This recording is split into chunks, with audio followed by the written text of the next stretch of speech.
Alors, le point numéro 2, très simple, c'est que le Québec, s'il était un pays, serait très riche.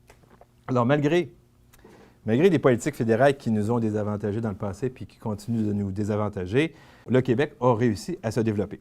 Alors, pourquoi? Bien, évidemment, parce que le Québec, il est très riche en ressources naturelles de toutes sortes, parce que le Québec a un positionnement géopolitique enviable. On est bien placé dans le continent nord-américain.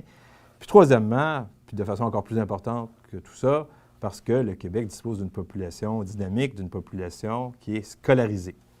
D'ailleurs, l'énorme bond en avant que le Québec a accompli au cours des dernières décennies, des dernières 50-60 années, ça tient essentiellement au fait que le Québec a mis en place sur son territoire un réseau d'écoles publiques, primaires, secondaires, collégiales, universitaires, donc un réseau d'écoles publiques accessible.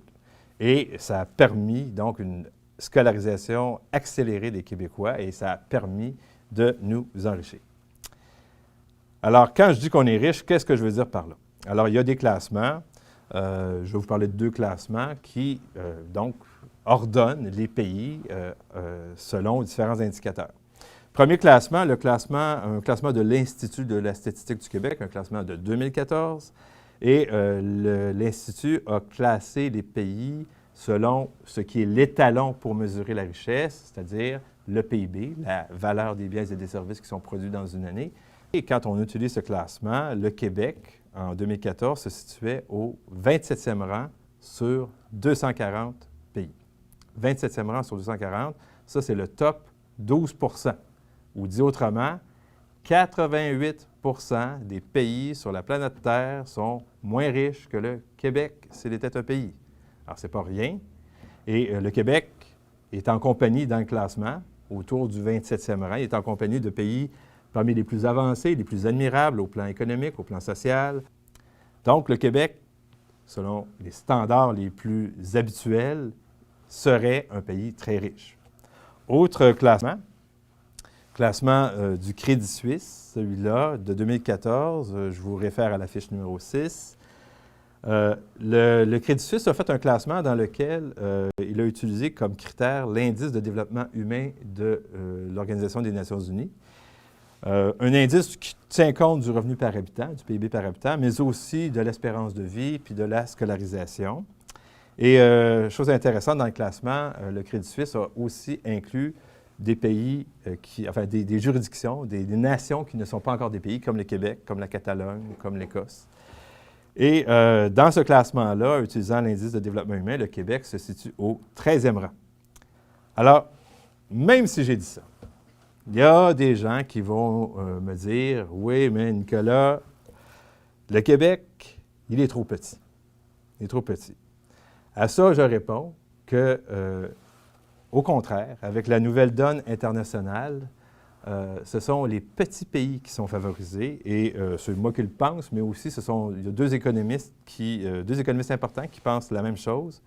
Je pense ici à Gary Becker. Je vous invite à aller voir la fiche 4.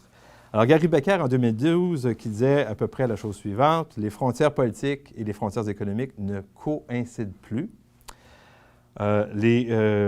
Pour prospérer, une nation n'a plus besoin d'avoir un grand marché intérieur, comme c'était le cas il y a 50 ans ou il y a 100 ans. On n'a plus besoin d'avoir un grand marché intérieur.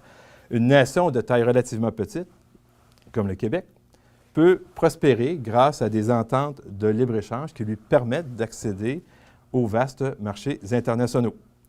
Et plus encore, ce que disait Becker, il disait parce que les intérêts économiques nationaux sont moins disparates et moins contradictoires dans les petites nations, dans les petits pays, ces petits pays sont capables d'élaborer de façon plus intelligente, de façon plus adéquate, des politiques économiques qui correspondent à leurs intérêts nationaux. Autrement dit, ce que disait Becker, c'est que les pays de petite taille font preuve d'une meilleure adaptabilité aux marchés internationaux. Alors, il disait ça de manière explicite.